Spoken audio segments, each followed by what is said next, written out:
Hello viewers, आज की video में हम बात करेंगे HbA1c टेस्ट के बारे में। सबसे पहले हम ये जानेंगे कि HbA1c होता क्या है, इसके नॉर्मल वैल्यूज़ क्या क्या होते हैं, अगर हमारा HbA1c लेवल ज़्यादा बढ़ जाए तो हमें क्या करना चाहिए, और लास्ट में हम ये बात करेंगे कि HbA1c अगर हमें अपना कम करना है तो हमें क्या करना चाहिए, और कुछ क्वेरीज़ जो कॉमन क्वेरीज़ हैं HbA1c टेस्ट से रिलेटेड हम उसको सॉल्व करेंगे। तो सबसे पहले हम ये जानते हैं कि HbA1c क्या होता है। HbA1c को हम ग्लाइकेटेड हीमोग्लोबिन भी कहते हैं। तो ये ग्लाइकेटेड हीमोग्लोबिन क्या होता है?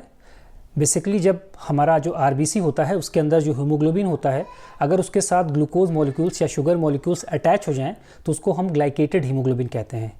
नॉर्मली जो हमारा RBC जो बोन मैरो के अंदर बनता है, जब वो हमारे सर्कुलेशन में आता है तो उस पर कोई भी ग्लूकोज या शुगर के मॉलिक्यूल्स अटैच नहीं होते हैं, वो बिल्कुल नॉर्मल होता है।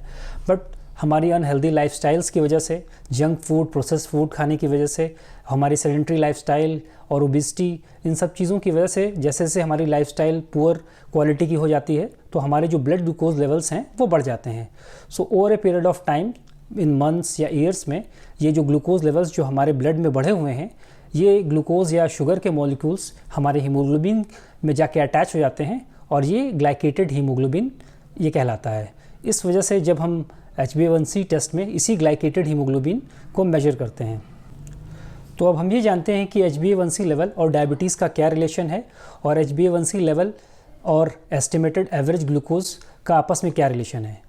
तो HbA1c टेस्ट की जो सबसे इम्पॉर्टेंट और सबसे ख़ास बात यह है, जो इस टेस्ट को बाकी ग्लूकोज और शुगर के टेस्ट से अलग करता है, कि इस टेस्ट से हमें पिछले 2 से 3 महीने की जो एवरेज ग्लूकोज है उसका पता चल जाता है।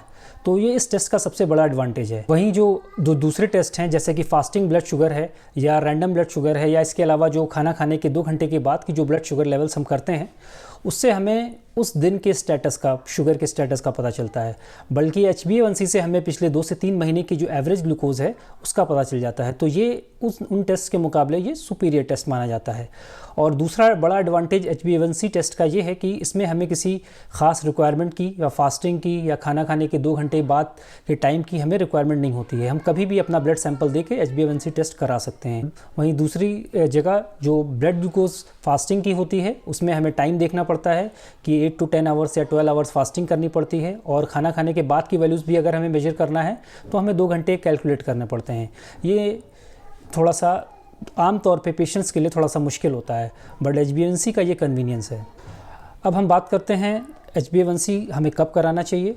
अगर आप डायबिटिक हैं तो एक और इम्पॉर्टेंट चीज़ ये है कि HbA1c लेवल्स आपके लिए और ज़्यादा ज़रूरी हो जाता है, क्योंकि डायबिटीज़ में, अगर आपको डायबिटीज़ है तो HbA1c लेवल्स की इंपॉर्टेंस आपके लिए और भी ज़्यादा हो जाती है, क्योंकि जो लेटेस्ट ट्रीटमेंट प्रोटोकॉल्स हैं डायबिटीज़ के, वो HbA1c लेवल्स पर ही बेस्ड हैं। डिपेंडिंग ऑन आपका HbA1c लेवल कितना है, आपका जो ट्रीटमेंट है उसी पर बेस्ड होगा। अगर HbA1c आपका 5.6 से कम या 5.6 के बराबर है तो आप नॉर्मल रेंज में हैं।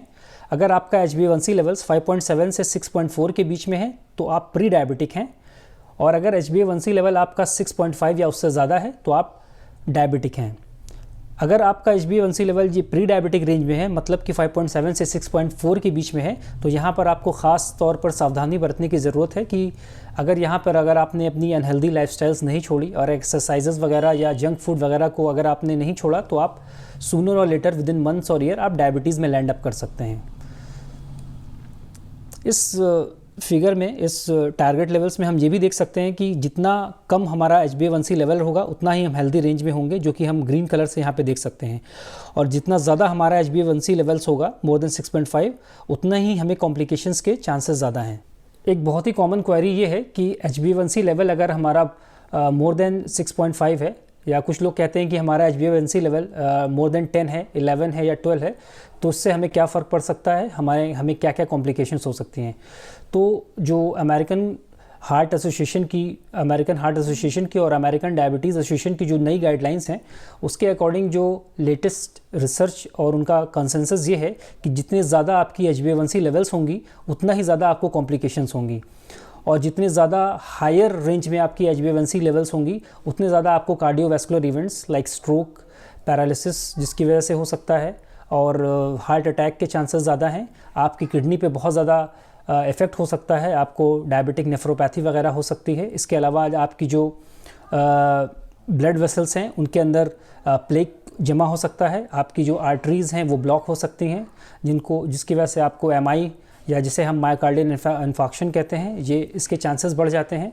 और आपकी जो रेटिना के अंदर जो वेसल्स हैं वो भी डैमेज हो जाती हैं, जिसकी वजह से आपको ब्लाइंडनेस भी हो सकती है। तो ये HbA1c लेवल्स के हाई होने के कॉम्प्लिकेशंस हैं। और कुछ लोगों की ये कॉमन क्वेरी ये है कि अगर हमें HbA1c लेवल अपना कम करना है तो हमें क्या करना चाहिए। तो इसके लिए सबसे जो इम्पोर्टेंट चीज़ ये है कि आपको अपनी कार्बोहाइड्रेट इनटेक को मिनिमाइज़ करना है, आपको जंक फूड और अनहेल्दी डाइट को छोड़ना है, प्रोसेस्ड फूड को अवॉइड करना है, आपको ज़्यादा से ज़्यादा हेल्दी डाइट, हेल्दी कैलोरीज़ लेनी है, हाई न्यूट्रिशनल वैल्यूज़ के फूड्स खाने हैं, आपको सॉफ्ट ड्रिंक्स या शुगर ड्रिंक्स को अवॉइड करना है, और आपको रेगुलर तौर पे एक्सरसाइज करने की ज़रूरत है। तो इन सब चीज़ों से आपका HbA1c लेवल्स कम हो सकता है। एक कॉमन क्वेरी ये भी है कि क्या एप्पल साइडर विनेगर से आपका HbA1c लेवल कम हो सकता है। तो इसके बारे में जो लेटेस्ट रिसर्च और लेटेस्ट गाइडलाइंस ये हैं, जो अभी रिसेंट पेपर्स में भी पब्लिश हुआ है कि एप्पल साइडर विनेगर से आपका HbA1c लेवल डेफिनेटली कम हो सकता है। बट अभी उसको और भी ज़्यादा उसकी ज़रूरत है, रिसर्च को और भी ज़्यादा डिफ़ाइन करने की और रिफ़ाइन करने की ज़रूरत है। बट HbA1c लेवल्स कम हो सकते हैं एप्पल साइडर विनेगर लेने से।